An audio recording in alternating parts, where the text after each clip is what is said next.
5-game suspension or so. But it'll be interesting to see how they work Ayton back in. Right, I agree. Let's get you back to Utah. Timberwolves have pulled away since we left. It was a tie game when we left. It's now an 11-point Minnesota lead with 1:45 to go.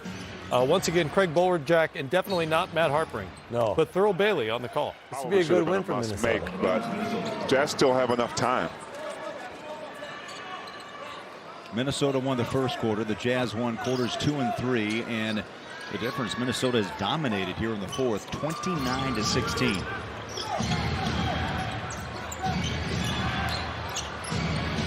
Off the glass, and the bucket falls. Martin has hurt the Jazz, T. Yes, he has. In this fourth quarter. Conley inside, races, scores it. Mike with 14, a chance for a three-point play.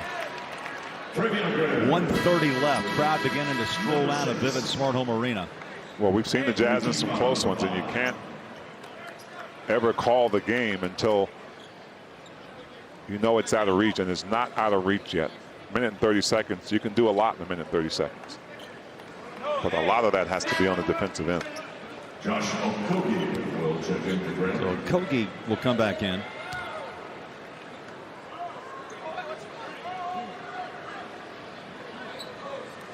Mike can cut this game to single digits. Oh, that was the second, so it's a 10-point game.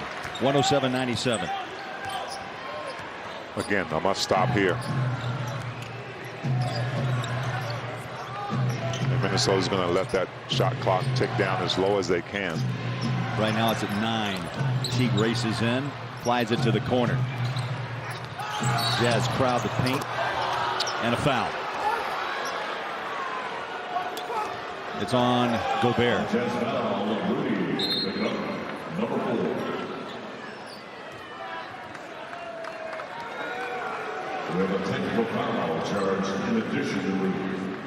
I heard the whistle, T. Yeah, it was Rudy. He was not very satisfied with that call. Got teed up. Teague takes a tee, and that one's out. Right here, he's with the Kogi. Yeah, I don't know about that one though, Bowler. I think Rudy would agree. Yeah, Kogi was going to fade back anyway because it's Rudy Gobert. I don't think Rudy helped him on that fade at all. And that disagreement cost a technical foul, but no harm off the miss by Teague. And there's a free throw miss, so 2 straight misses. That one by Kogi. Still a 10-point game with 1:10 left. Guys can get a couple of threes here to help their cause. Got to hurry. Donovan slides inside. That one's not going to fall. Big rebound, Rudy. Take it up. And one. Gobert stayed with it. You'll take 3 any way you can get it, Bowler. Great point. You don't have to hit it from behind the arc, right? That's Go right. inside. Right here. Foul. Jazz not giving up. Rudy right here doing a nice job of keeping it high. Well, you're seeing why he's ranked number 3 in the league in rebounding. 13.6 a night. He's got 13 in this one.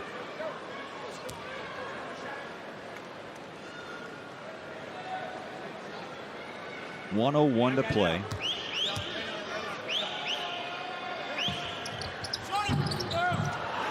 Short and a loose ball foul.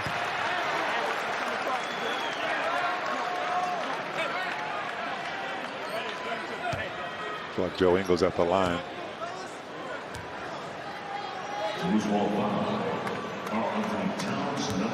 So Towns with his 5th, and Thurl, the clock didn't start, of course, so you're back at the line with still 101 to play.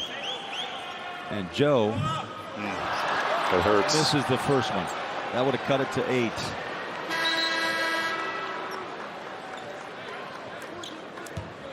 Utah from the line, by the way, 76%, 19 of 25.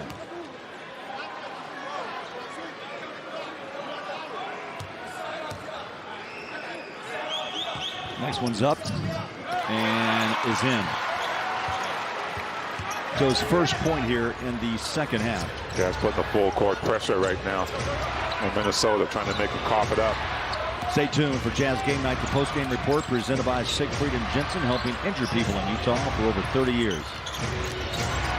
50 seconds to play. Rudy shuts it down. Got to get a turnover. Towns hurries a shot. Hit the side of the backboard. Donovan races the other way. Through traffic. Running downhill. Spins out of trouble. Left hand. Rudy will follow and throw down 2. And it's a 6-point game with just under 34 seconds left. They're going to backcourt pressure. Conley went for the steal. Boyan went for it as well and whistled for the foul at midcourt. Yeah, and you had to foul. It was a good attempt by Conley to try to get the turnover, but Jazz need to get that clock stopped. Utah's won 4 of their last 5, but that last game was a 1-point loss at Memphis Friday night on a no call on Donovan. And tonight Minnesota's come in here, use the 3 ball and probably pace Big T to steal one on the road. Yeah, and without Wiggins. Great point. It's one of those games where you look on paper and you say, well, the Jazz should pull this out. They're playing well at home right now, but you get a team that's relying upon not just their star in K.Towns, but other guys around them to step it up and make the game go at a pace that they want. And they dictated it. Minnesota has for the most part in this game. T makes 2, a 21-point night. Jazz did not shoot the ball well from the floor, 37%. And they trail 110-102.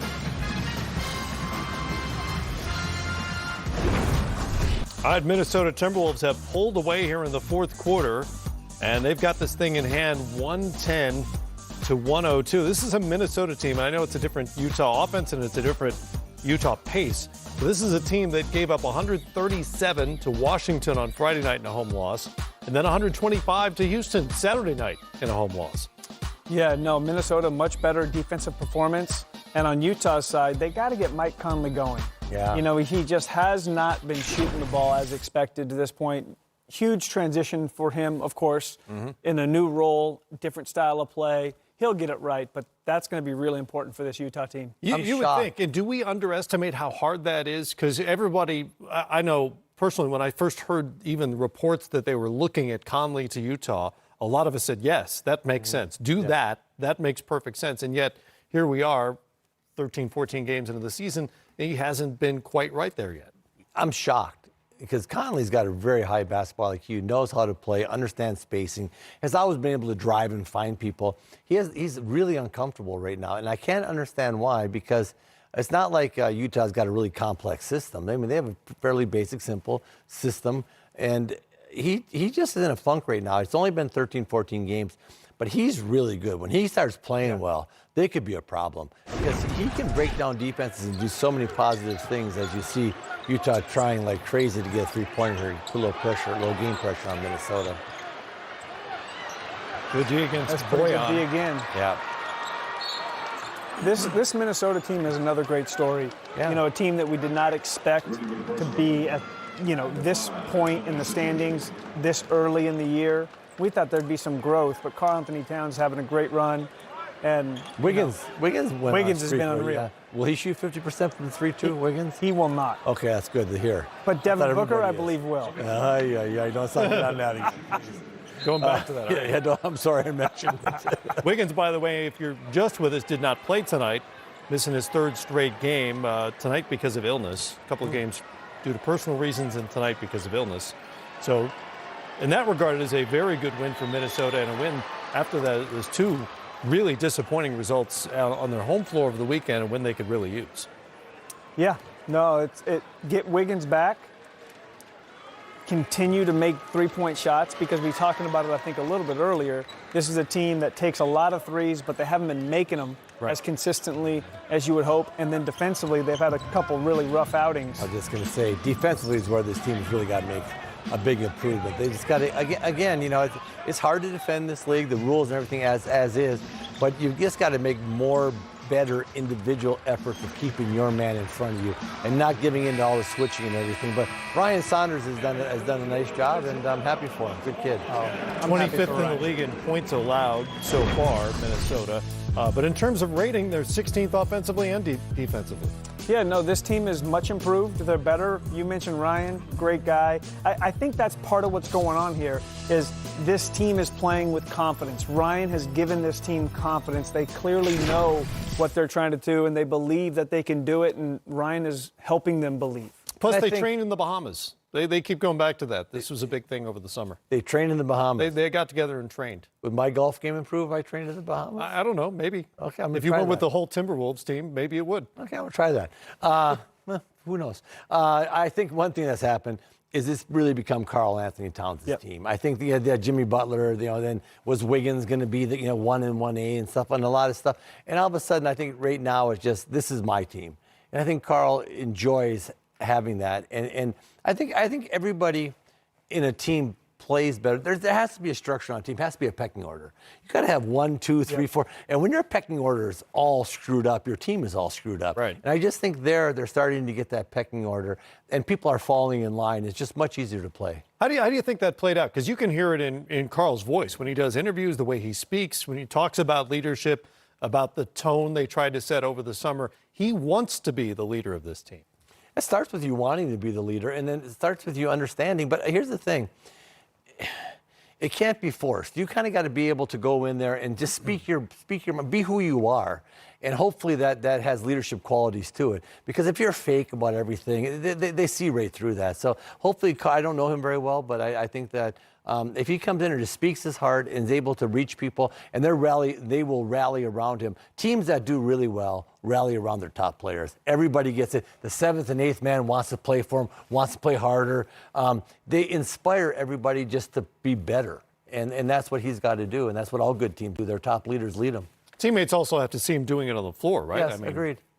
And Karl Anthony Towns, no one has ever doubted his offensive package. It's really been about can he and will he consistently defend? Yeah. And we've seen a much better effort. And you mentioned Wiggins. He has not been with the team the last couple of games, but he is on just maybe. He's been great. Yeah, maybe the best tear of his career to this point. And if he continues the play that we saw before his absence, I mean, he looks like he could be an all-star in the Western Conference. He could be the most improved player.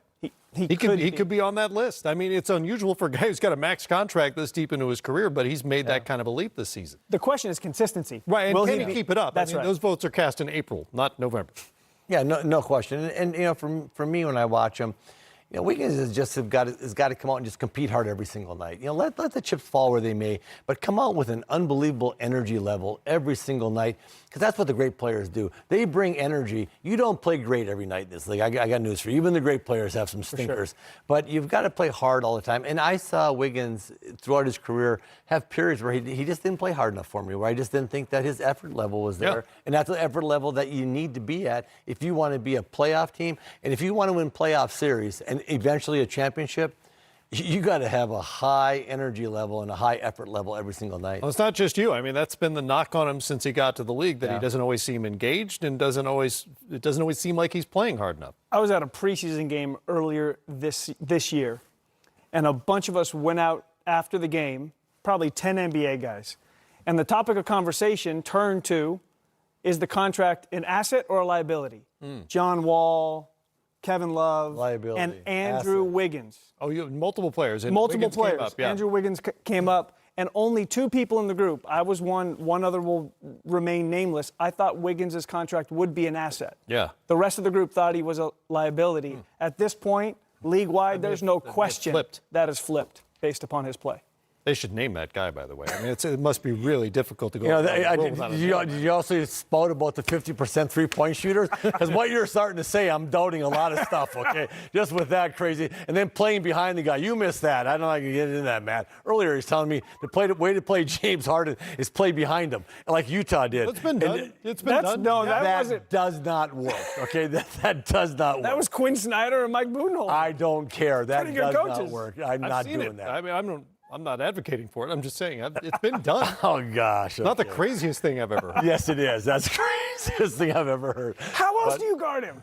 Stay in front of him. You can't. That's the problem. Yes, you can. Then he steps but back getting back to the liability, it's going to take a lot of people in this league, as if you're a GM, a lot more than 13 or 14 games with Wiggins. Sure. They're going to have to see this for a long time. For sure. But you're talking, there's a lot of contracts in our league right now are way more liabilities than they are. Like you said, Kevin Love. I think Kevin Love is going to go on to a championship caliber team. Some team later on will say, if they put him on the market, will say, boy, we need a stretch forward that can rebound and pass the ball and stuff like that. So those guys end up becoming assets for you because you can collect draft choices and whatnot. But no doubt. It's just a fascinating conversation when you just throw out a contract and you just kind of get basically a straw poll of a group of highly respected NBA folks and just to see where it goes. And it's just, it's interesting to see, and you're right, but the way Wiggins has played, no question, he is turning a lot of people in his favor. He just has to do it for a longer stretch. Well, he turned 2 out of 10. That's 20%. That's not a lot. There was 8. 2 out of 10 then. Oh, okay. So you may have flipped it by now. Maybe 3. You've got to reconvene. And I would think we should reconvene the poll. I tell you what, call him up at the next time out and find out where it's at right now. I want names, by the way. Yeah, names. I want names. Name names. I need some names. Yes. All right, we'll take a break. Coming back.